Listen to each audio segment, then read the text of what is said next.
और हाँ, fresh water रोज चाहिए, बिना पानी के तो खाना अधूरा है।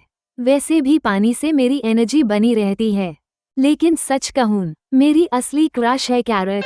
Carat lover forever. अगर कैरेट दिख गया तो मैं डांस करने लगूंगा। तो दोस्तों, ये था रैबिट का फनी किचन टूर। आपके रैबिट को सबसे ज्यादा क्या खाना पसंद है?